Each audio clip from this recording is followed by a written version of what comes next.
Émission Complément d'enquête, le magazine d'investigation de la télévision publique française France 2. Complément d'enquête, elle a pour moi tenu toutes ses promesses. Ça a été une émission très équilibrée. Il y a eu les partisans et les opposants du régime algérien. Le passage, l'intervention d'MLDZ dans Complément d'enquête a donné une dimension particulière à cette émission. Parce que c'est la première fois que MLDZ fait une apparition publique depuis son affaire de kidnapping où il révèle, où il raconte sa version à lui de son kidnapping, de son affaire de son kidnapping.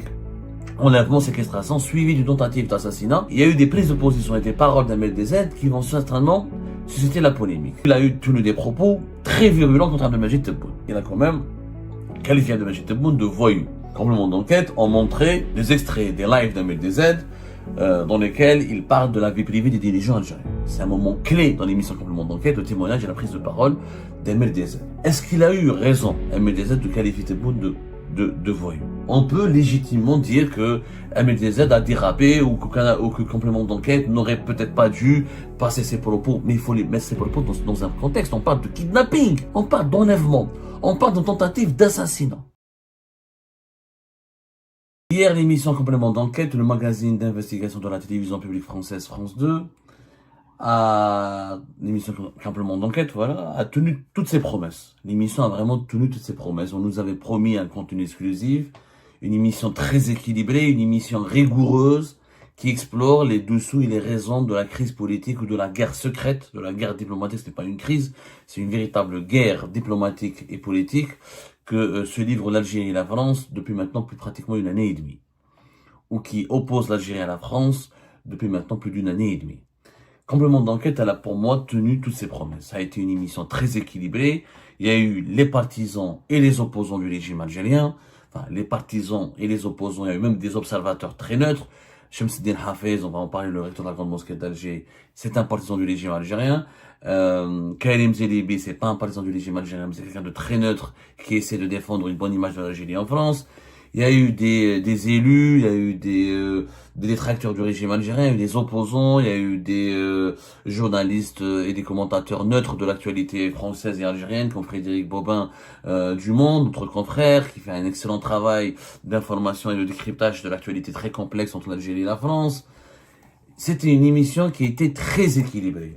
Rien à dire, vraiment, moi, j'ai adoré, je pense que c'est l'une de mes émissions les plus réussies sur la complexité, encore une fois, et sur les dessous et les coulisses de la crise politique ou de la guerre diplomatique et politique qui oppose malheureusement l'Algérie à la France. Donc, ça a été une émission réussie pour moi.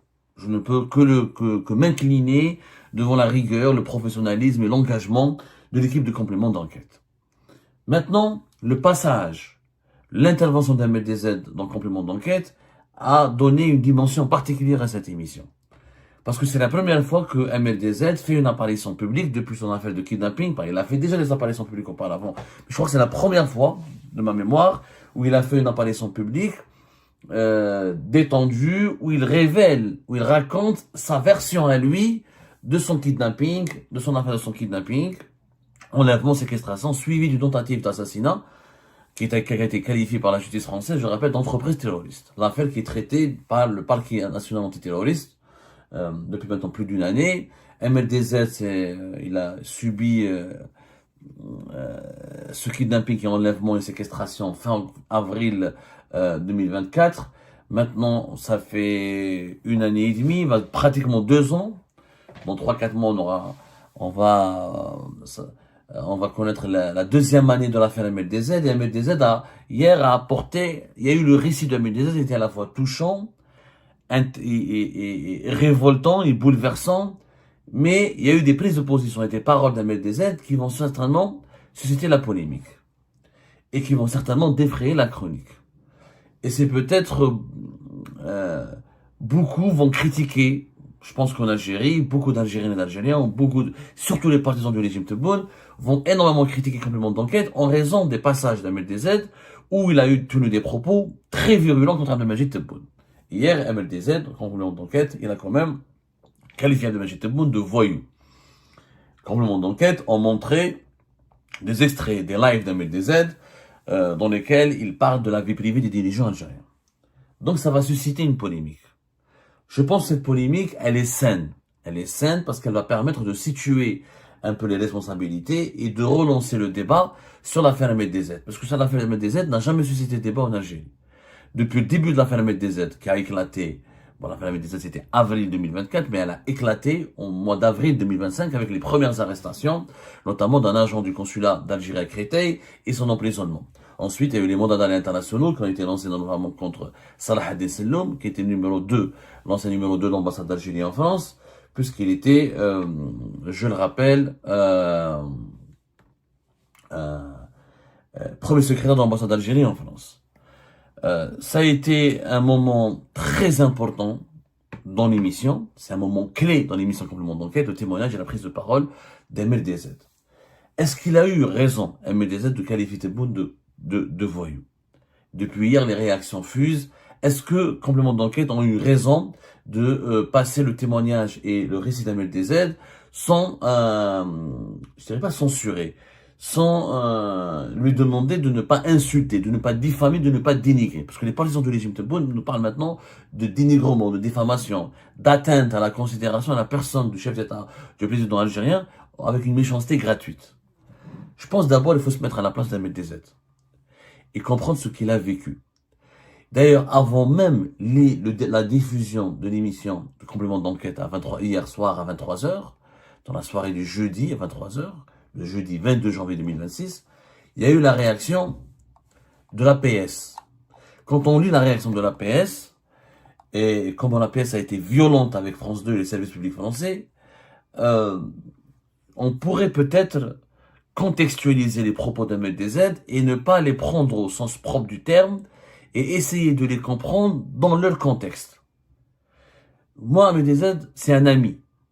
J'assume mon amitié totale avec Ahmed DZ et je suis solidaire avec Ahmed DZ depuis le début. Parce que j'estime que, quels que soient les désaccords, moi je suis pas d'accord avec Ahmed DZ sur pas mal de ses méthodes, sur pas mal de ses approches quand il traite l'actualité algérienne. Il le sait, je lui ai fait savoir.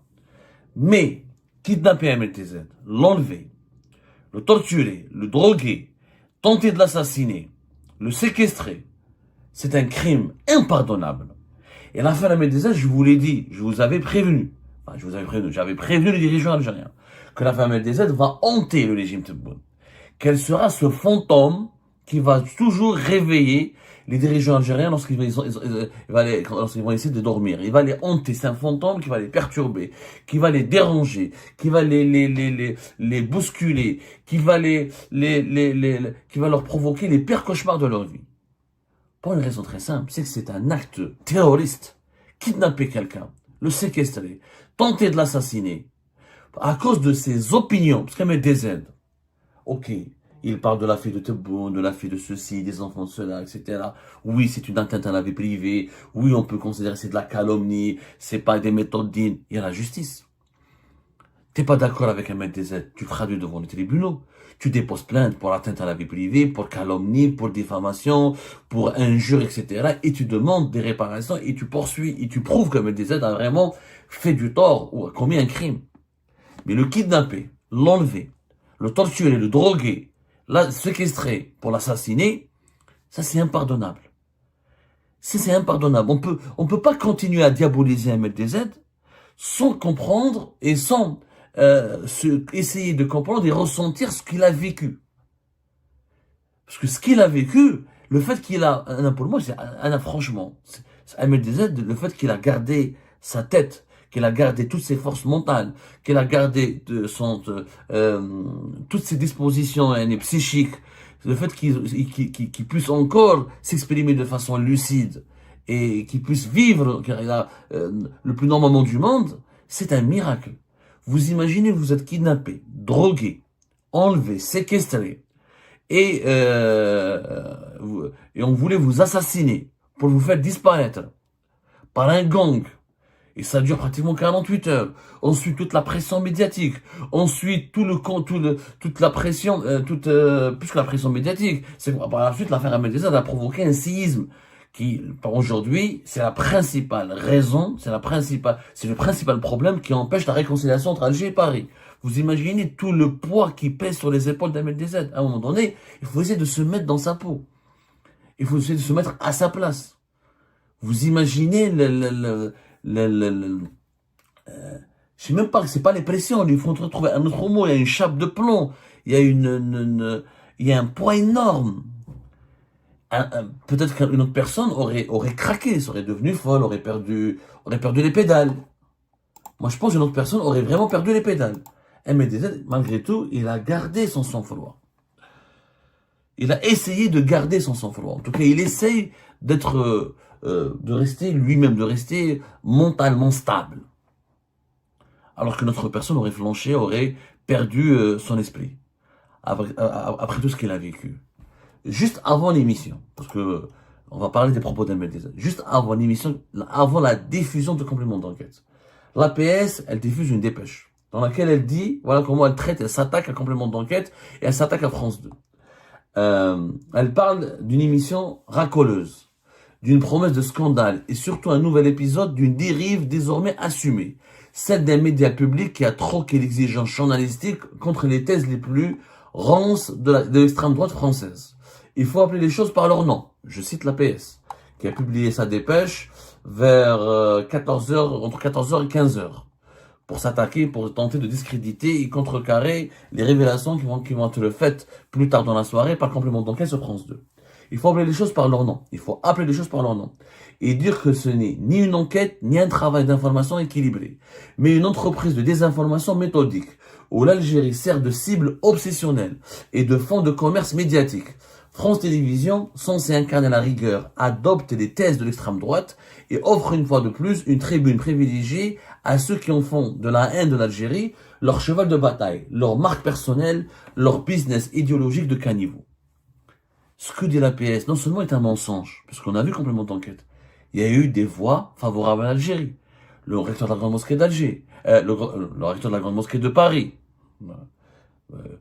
Vous allez comprendre pourquoi j'ai dit ce lapsus dans la prochaine émission. Parce que Shamsuddin Hafez, pour moi, c'est un véritable phénomène auquel il faut vraiment s'intéresser et il faut vraiment le décrypter parce que la proximité entre Shamsuddin Hafez et le pouvoir algérien commence à nous inquiéter et à soulever des questions très sérieuses sur la fiabilité et sur la légitimité des institutions algériennes. C'est pas grave, on en parlera après. Karim Zelibi, Jean-Michel Apathy, le grand journaliste, qui a parlé de l'extrême droite, etc., et qui parle du passé colonial, et qui parle de la nécessité de reconnaître les crimes de la colonisation française. Benjamin Stora. Il y a encore un producteur franco-algérien. Ils ont donné la parole à des franco-algériens qui défendaient l'Algérie, qui dénonçaient l'algérophobie, qui dénonçaient l'acharnement médiatique contre l'Algérie. Donc ça a été une émission très équilibrée. Donc l'APS, avant même de voir l'émission, donc ils n'avaient pas vu l'émission, ils ont vu des extraits. Romain Chef voit un extrait avec Xavier Driancourt. Xavier Driancourt n'a pas été diffusé par les compléments d'enquête. Je ne sais pas si on peut appeler de censure, etc. En tout cas, il y a eu un choix éditorial de l'équipe de complément d'enquête. Les propos de Xavier Driancourt n'ont pas été diffusés. Xavier Driancourt a été mis à l'écart. Toute la dépêche de l'APS s'appuie pour s'attaquer à France 2 sur MLTZ, témoignage de MLTZ, et Xavier Driancourt. Il n'y a pas eu de haine contre l'Algérie. C'était un travail professionnel où la parole a été donnée à tout le monde, aux partisans du régime algérien, aux partisans de l'Algérie et à ceux qui dénoncent, à celles et ceux qui dénoncent l'algérophobie, comme aux voix critiques et dissidentes de l'Algérie. C'était une émission très équilibrée. L'APS n'a pas vu l'émission. L'APS, ils ont vu quoi? Un extrait où il y avait MLDZ et Xavier Driancourt. En parlant d'MLDZ, voilà, en parlant de Xavier Driancourt, ils ont parlé d'un faux diplomate français, un agité, atteint d'une véritable pathologie, obsessionnelle nommée l'Algérie. Cet homme sale, voilà comment Xavier Driancourt est traité par l'APS, un homme sale, n'a cessé durant ses 2 mandats dans ce pays de tenter de fragiliser et de plonger le pays dans le chaos. Xavier Driancourt n'a même pas été diffusé. Ils l'ont mis dans le teaser, le teaser c'est le spot promotionnel, mais dans l'émission il n'apparaît pas. Il n'apparaît pas, donc complément d'enquête, elle a ridiculisé l'APS. Et on en parlera plus tard. Comme en complément d'enquête, ils ont ridiculisé l'APS. Parce que l'APS, s'ils étaient intelligents, avant d'écrire leur dépêche, avant de diffuser cette dépêche, ils auraient dû attendre de voir l'émission pour réagir après. Il n'y a pas de Xavier Driancourt dans l'émission. Donc l'APS, elle a été discréditée. Mais ça, on en parlera plus tard. C'est un bon angle pour une autre émission. Maintenant, pour MLDZ, regardez comment l'APS, avant la diffusion de complément d'enquête, regardez comment il parle de l'APS. Comment l'APS parle d'MLDZ. Plus grave encore, ce média français semble désormais prêt à tout pour étayer ses hypothèses, en donnant la parole à un dealer de drogue, maître chanteur, analphabète, voyou sans formation, ni légitimité intellectuelle, dont la mission manifeste consiste à instiller le doute et à pervertir l'esprit de la jeunesse algérienne. C'est-à-dire, MLDZ tout seul, il peut pervertir l'esprit de la jeunesse algérienne, animé par ses propres dérives et son incapacité à construire une utilité sociale digne.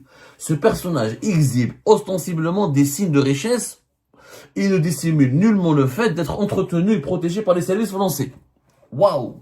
Donc MLDZ, agent des services français, maître chanteur, dealer de drogue, analphabète, voyou, sans formation. Quand on prend la PS, c'était avant la diffusion de complément d'enquête. C'est-à-dire là, la PS n'ont pas vu l'intégralité de l'émission. Et donc, ils n'ont pas encore vu que MLDZ a traité de voyou Abdelmajid Tebboune. Quand on voit l'acharnement, la violence des propos de la PS, est-ce que cette attitude ne conforte pas les accusations de la justice française qui a inculpé et qui soupçonne plusieurs hauts responsables du régime algérien d'être impliqués directement et ouvertement et officiellement dans le kidnapping, la séquestration et l'entreprise terroriste visant à tuer et assassiner MLDZ. Cette haine, la haine, le déchaînement de haine de la PS contre MLDZ. La PS, c'est pas un média privé. Si c'était Chorouk, si c'était Nahar, ou un site d'information privé TSA, ça n'aurait pas suscité un malaise. C'est un privé, c'est un média privé. Il a le droit de détester, de dénigrer et d'insulter un MLDZ. Mais là, c'est la PS. C'est le porte-parole de l'État algérien. C'est la voix officielle de l'État algérien. C'est une institution publique rattachée au ministère de la Communication et à la Direction générale de la Communication du palais présidentiel. C'est-à-dire de la présidence de la République. Un tel acharnement, une telle violence dans les propos, une telle violence dans la description, dans les attaques, une telle brutalité, c'est de la haine. L'État algérien démontre lui-même qu'il en veut à MLDZ, qu'il en veut tellement que finalement, il est possible de croire que c'est des dirigeants algériens liés à l'État, liés au régime, qui soient derrière, qui soient des commanditaires de l'opération MLDZ. Et quand je suis juge français, j'enquête au niveau du parquet national antiterroriste, et je vois comment la PS traite MLDZ. Ça confirme que l'État avait une animosité personnelle contre MLDZ et qu'il y a un mobile, il y a une haine. Comment un blogueur cyberactiviste qui a une page Facebook, une chaîne YouTube ou une chaîne TikTok peut lui-même tout seul pervertir la jeunesse d'un pays de 50 millions d'habitants? Comment est-ce possible? Si MLDZ est un maître chanteur, il en a donné les preuves. Si le régime algérien, il a des preuves que MLDZ est un maître chanteur, il faut qu'il les donne. Moi, je ne comprends pas. Pourquoi vous ne poursuivez pas MLDZ devant la justice? Vous donnez vos preuves que c'est un maître chanteur, il veut pervertir, alors, exhibe ostensiblement des signes de richesse. C'est quoi les signes de richesse? Parce qu'MLDZ, elle a été montrée dans une Mercedes. Je vous voyage, mais en France. 5 000 euros, tu achètes une Mercedes. Une ancienne. C'est un pays où la voiture n'est pas un objet de luxe en France. Il y a des chômeurs en France qui ont des Mercedes. C'est pas des voitures, il y a des Mercedes d'occasion qui sont accessibles, y compris à des chômeurs. C'est pas parce que tu as une Mercedes que tu es riche. Et c'est MLDZ, elle est riche. Alors que les autorités françaises, algériennes, déposent plainte et demandent et signalent l'enrichissement illicite d'MLDZ au fisc français. En France, il y a un fisc, il y a des services des impôts, il y a un État, il y a des structures de contrôle. S'il a des fonds qui sont douteux ou de provenance douteuse, il faut les signaler aux autorités françaises pour qu'ils fassent une enquête. Après, regardez l'argument de la PS, c'est un agent protégé par les services français. Alors là, une telle accusation justifie et sème le doute, en fait, justifie les doutes et les soupçons qui sont formulés à l'encontre des dirigeants algériens concernant le rôle présumé qu'ils ont joué dans l'affaire MLDZ.